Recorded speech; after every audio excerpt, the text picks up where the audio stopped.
Hi, I'm Bob from Plastic Pipe Shop, and in this video we're going to have a look at three-way ball valves.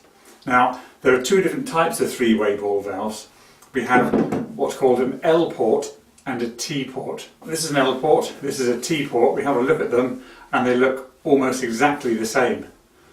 The only difference which you're going to find on them is on the top of the valve, on this one, which is an L port, there's a little arrow going one way and a little arrow going the other way in an L shape. And if you look at the handle of this one, it's actually got a three-way arrow on it, so it's a T shape on there. Now, what that's telling us is what shape the ball is inside the valve. So on our T-shaped valve, we have, if you imagine our ball in the valve, we have a hollow going right the way through and we have a hollow coming out towards us. So it's a T-shaped hollow which is going through the ball. On the L shape, on the L port valve, it's purely a hollow coming one way and then going off at a 90-degree angle with nothing going the other way at all. So it's an L-shaped hollow in the L port valve and a T-shaped hollow in the T port valve. This gives the valves different uses. For example, an L port valve can either be open this way with the L. If we turn the handle round this way, so that the arrow is now coming here, it shows us that the hollow is now running this way in the valve, so we can send it that way. Or the other thing we can do is to shut the valve off completely, because now we have a hollow coming here and the other hollow is pointing this way and there's nothing there. So actually that valve can be completely shut off. So there's nothing going through the middle, nothing can come that way because it's completely shut off, and nothing can go that way either. So the diagram over this side just shows you the two ways that an L port valve can operate. The T port valve, again, our T shape mimics the hollows in the ball. So at the moment the T shape is showing us going straight up and across, so all three ports are open. So that gives us the ability to maybe mix two flows coming in here and come out here, or have just one flow coming here and take some out this side and some out the other. If we turn the handle now, so the arrow is pointing up and down that way and across that way, this is now really the same as an L port valve, because we're hollow here, and the other hollow is blanked off.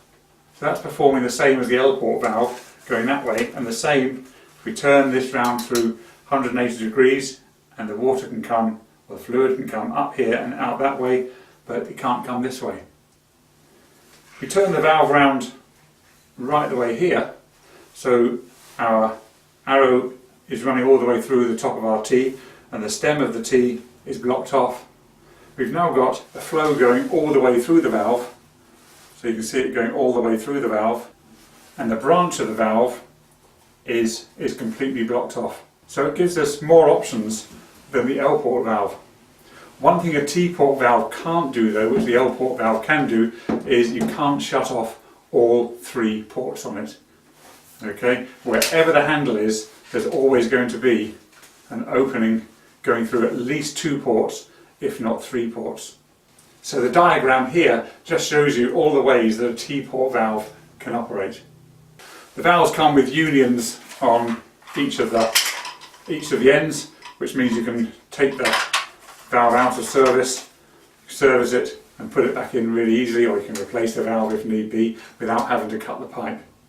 One of the confusions with three-way valves, particularly with the T ports, is people often think if we have our port coming this way and our ports open this way as well, that if we have a flow coming in here and a flow coming in here, we're going to get, coming out of here, 50% of this flow and 50% of that flow. That's not always the case though. It depends on the pipe system beforehand and the pressures beforehand.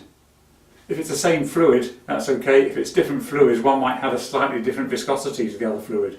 Therefore that's going to impact on the mixing process in the middle as well.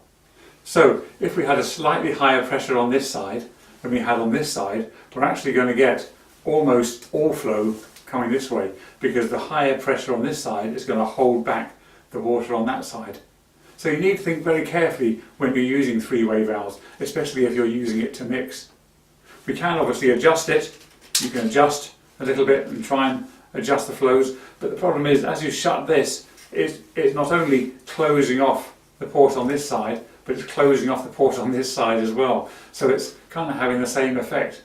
There we have it. That's our three-way bore valves. They do have their uses, but you have to plan really carefully if you're going to use them as to exactly how you're going to use them to make sure they are going to do the job that you want them to do. Thanks for watching. Bye.